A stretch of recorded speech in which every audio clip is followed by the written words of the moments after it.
Hello everyone, Rob from Revelation Rain, and I'm making you a series of videos about some of the new merchandise that we have available, and at the same time kind of giving a little bit of background on how these albums, CDs, etc. came together.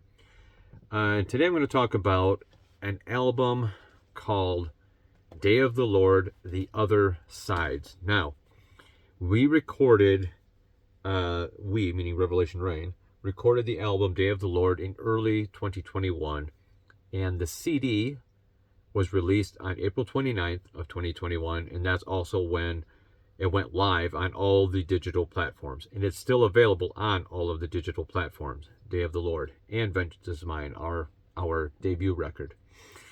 Day of the Lord and Vengeance is Mine were released on CD through CD Baby. They both sold really well for us, but because we're inactive, it costs money to have those printed, and so we haven't done that in over 2 years. Now with Vengeance is Mine, shortly after that was released on CD, we also had it released on vinyl through a company called Digger's Factory, and we sold, I think we did 100 copies of that. But that too costs a lot of money to do. All right, so again, that is no longer available either. But again, Vengeance is Mine and Day of the Lord are both available on any and all streaming platforms. So it's been a while since we've had any new releases, and eventually I will have Vengeance is Mine released on vinyl and CD through I shouldn't say a new company, but through a company now called Elastic Stage, which is what I did for our second release, Day of the Lord. However, they would not allow me to do a double album for Day of the Lord, and it has 14 tracks, so you really need for it to be a double album. Because you don't want your album length to be any more than about 23 minutes per side. All right, otherwise the quality starts to diminish, even on 180 gram. So what I had to do is, for Day of the Lord, which you should watch the previous video for this, I could only pick 10 of the 14 tracks to put on the record. So that's what you get. But I wanted the other 4 to come out as well, so I put together this EP. It's still on a regular album, regular 33 album, with the remaining 4 tracks. All right, and that's what I'm here to talk about today. Now, I don't have a copy of that. I need to order a copy of that, but I haven't yet. But the 4 remaining tracks. Now, if you do happen to look at the streaming platform, you're going to see all 14 tracks. They'll be obviously in a different order than what I'm telling you here, obviously, because these are split up between 2 records. So just keep that in mind. So the 4 tracks that are on Day of the Lord, The Other Sides. The first one is called Omega Man. Now, Omega Man was a song that Marty brought to the band. He had all the music, but he didn't have any lyrics. But he did have the title. He said to me, "Rob, will you write lyrics for this?" And I want it to be called Omega Man. All right. So I said, yes, of course. So the music was great. Marty had this great musical composition, and so as a band we recorded the music that were there. I had a copy to take home, and then I could put lyrics to it. And the song starts out with this killer bass line that Marty does, and he'd always put a little bit of a distorted effect on it, especially when we played it live. It sounded awesome. And then he would do that by himself, and then I would come in on guitar for my part, and then Grant and JT would come in for the final entry, so to speak, and Grant would do this boom, boom, boom, and then JT, of course, would be playing about an octave, I think, higher than I was doing. Sounded great. Great stuff. So anyway, he asked me to write the lyrics. I go home, and I've got the music playing, and I'm trying to get into frame of mind of Omega Man. Well, what is Omega Man? What should that be? Well, it's obviously about Jesus, okay? We're talking about how Jesus is God in the flesh. So, he's the Alpha and the Omega. He was there in the beginning. He was there through all of eternity, because he's the third part of our triune God. So that's what this is about. And it's about, Son of Man, you're the first and the last. Son and Man, you're the Word and light. All these things, these I am statements that Jesus made. And so that's what Omega Man is about. Um, we used to play that quite often in the live set. It always went over well. Just a great song. Marty came up with a great musical composition, and I was glad that he allowed me to write lyrics to it. Like I said, he gave me the title, so thematically I knew what I was going for, and it came together really, really nicely. And yeah, just a great song. So that's Omega Man. The next song on this release is a song called Revelation Rain, Reign, that kind of rain. Now, this is an interesting song. JT wrote all of the music for it. I'm trying to remember this. JT wrote all the music for it, and I would say 90% of the lyrics. And then he sent the music and the lyrics over to me. Well, no, he didn't send the music. We went in to record it, the four of us. He showed us the parts. And then we recorded all the music. And so he sent me the music part. I had the musical recording, and then he sent me the lyrics that he had for it. And so I just took his lyrics. The only thing he didn't have lyrics for a chorus, but he had all of the verses. He had all the verses. I had to tweak them some in order for it to fit, the pentameter of the music. Some of the lines may have been too short or too long, so you have to remove a word or add a word in so that it fits with the music, okay? So I had to tweak his lyrics some. Not a lot, but some. And then I wrote the chorus. He didn't have a chorus for it, and so I started coming up with the, I was like, okay, well, we'll have we'll have JT and Marty saying this, whips, chains, power and pain, my Lord, or whatever, my sword. And then I just by myself is at my side. It's kind of a back and forth between what they're saying and then what I say. And it worked so perfectly. It worked great. It was a great chorus too. And then I got to the end of the chorus and I'm like, what can I rhyme this with? And what would encapsulate what this song is about? And I never ever wanted to write a song that had the title of the band name. I just found it to be kitschy.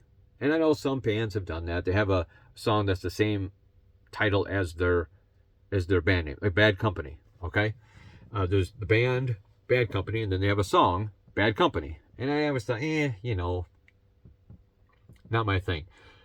But thematically, it's the only thing that really worked. But I knew it couldn't be Revelation Rain, Rain. That wouldn't make sense. But Revelation Rain, Reign, now that makes sense. It's not exactly the same.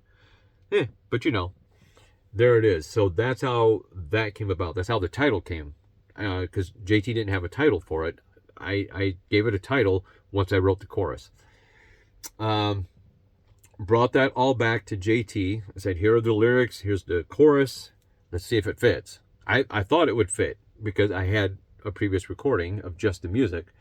But still, once you get in with the band and everybody starts adding their parts, sometimes you have to tweak it again a little bit more. But I think it all fell in pretty well. Here's the thing. It's got such an odd, I don't want to say time signature, but it's got such an odd, I don't know what you would call it. It's at it's hard to write the lyrics to it. It was hard to make it fit the music. So it's got such an odd timing on the lyrics. Like one sentence runs right into the next. And it took me a long time. I had the lyrics, but now I had to make it fit the music.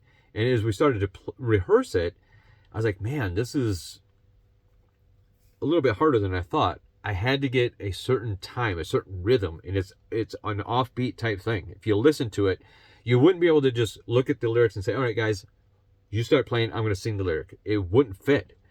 You have to do it a certain way precisely. And like I said, one line kind of fades into the other, and then you're singing half lines and then quarter lines. It's different. But it fit, and I finally got it down to where it needed to be. And wow, it's a killer track, and JT plays a killer guitar solo on it. Listen to that song. Listen to especially the second half, I think it is, of the guitar solo. He plays this riff so fast. I mean, it's like lightning. And it's not just riffing like a Vinnie Vincent type, just vomiting guitar notes. It actually has like a harmony and a melody to it. It's just that he can play it so well. It it's something like where if I remember reading this interview with Kevin DuBrow of Quiet Riot, and he would talk about when Randy Rhoads was in Quiet Riot, how Randy would lay down a guitar solo and then go back and double it, and then sometimes even triple it. JT did this in one take, but he's playing it so well and so fast, it sounds like he went back in and doubled it, but he didn't. It's just all one take. Just amazing. He makes it look easy, and I just sit there and I'm like, oh, darn, this guy is amazing. So anyway, that's the next track, Revelation Rain. And when we would play the song live, we always went from If You right into Revelation Rain. Those songs were always back to back. And the intro, that's it. The intro of the song to Revelation Rain, Grant and Marty and JT, they're the ones that kind of came up with that while we were rehearsing. This dun, dun, dun, and then JT's doing that guitar riff, that intro guitar riff. And then the bass and the drums are doing the dun, dun, dun. And it's just awesome. It's so awesome. Great intro to the song. Now, I don't want to step on anyone's toes. And JT, later on, I remembered he had said this. I guess it never really registered with me. And I remember Marty saying the same thing, that it never really registered with him. But JT said something about like, well, this song, Revelation Rain, what became Revelation Rain, this riff that I'm playing throughout the song, it's basically like a Slayer riff. In my mind, I'm thinking, oh, it's similar to Slayer. I don't listen to Slayer, so I didn't know that it's basically note for note the same riff. Whoops-a-daisy. I'm surprised that we have not got pegged, for some sort of a copyright or whatever, since, like I said, this is on CD Baby. It's throughout all the streaming platforms. But I doubt that Slayer is even aware of Revelation Rain, but whatever. But when we would listen, Marty, I remember Marty and I actually sitting down one day, and Marty was just flipping through Spotify, and Slayer of all bands came up, and I don't know what song it is, but all of a sudden we heard that riff and we're like, that's exactly the same. It's not a similar riff. It's basically note for note the same riff. And we're like, oh, that's what JT meant. Well, I think what JT was doing, I don't think he meant for that to be like, oh, I'm going to rip this riff off and use it like it's my own. I think he was using it as like a placeholder. And then we just moved along so quickly that it just stayed in there. So I remember eventually, because If You goes right into Revelation Rain. And I forgot to talk about this in the previous video, but with If You, I did change musically just the chorus part from when it was the previous song. And it was just this riff. It's a and it fit the lyrically, if you confess with your mouth. Anyway, a really cool riff that I came up with. And I was like, well, since If You goes right into Revelation Rain, why don't we thematically, at least musically, put those together? So instead of doing that Slayer riff throughout the song, we'll just do the riff from the chorus of If You. That way there is tying them together. And since we're doing them back to back every time, and it fit perfectly, so that's what we would eventually end up doing. I think we only did that once or twice, though, and then the band broke up. So, not because of that. So anyway, that's what it would be now. Now, that on the record, it's still the original riff, but if ever we were to go back and re-record, or if ever the band got back together and we played it live, we would play it with the new way, with it's going to be the chorus riff from If You. So there we go. So that's the third song, Revelation Rain. The fourth song, no, that's the second song. The third song that's on this album, The Other Sides, is a song called What Makes It. Now, What Makes It? Wow. I remember I wrote that song, I was in college. So this would have been 1994, 95. And I had a roommate named Ron. All right. And he was dating this gal. And they dated for quite a while. And I remember she would come to MSU. That's where Ron and I went to college and were roommates at. And she would come and visit. And you could see, like, it started off, they were great. And it was just clicking, click, click, click. And then sometimes a relationship just starts to slowly fall apart. but no one wants to admit it. They don't want to acknowledge it. They're hoping against hope that it's going to get back to that how it was in the beginning, right? But it didn't happen. And you could see, and I'm watching it as a third person outside of it, from the, looking from the outside in, and I can see what's happening. And I know that they know it too, but they don't want to admit it. It's like, I don't want for this to end. I don't want to let this thing go, but we're going to have to.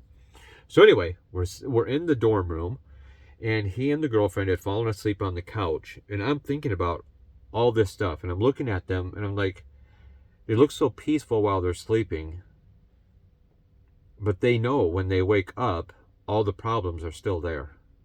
And I think they both know, like, when she leaves this time to go back home, there won't be a return trip. I'm sitting at my desk in the dorm room, and the lyrics just start coming out, and I'm just writing them down. And I can see that it's all over. Turn away so you don't see me cry. So on and so forth. So I get the lyrics done, and I'm like, no, now I have to put some music to it. And I'm like, I don't want this to be a heavy metal song. I'm just going to put an acoustic guitar to it. So I start messing around with different chords. All right, and I get to where I want, and I'm like, hey, this is kind of cool. I like it. But it had this, it was kind of a jangly type guitar progression. And I remember when I would play it for my stepbrother, because he and I would eventually record a version of it as a demo, he said, this is that Gin Blossoms tune. Not that he was saying that it sounded like a Gin Blossom song in particular, but it sounded like something the Gin Blossoms would do. And so that's what I was like, yeah, you're right. That's what it is. It's got that jangly, when you come, or no, what? Anywhere you go, I'll follow you down. That type of stuff, Gin Blossoms. I like them, actually. Anyway, so that's kind of the feel that the song had, acoustically. So, fast forward to Revelation Rain. And again, kind of like with Days of the Week, we were putting a set list together, and we were coming up short on songs. And I think we needed one more song to round out the set.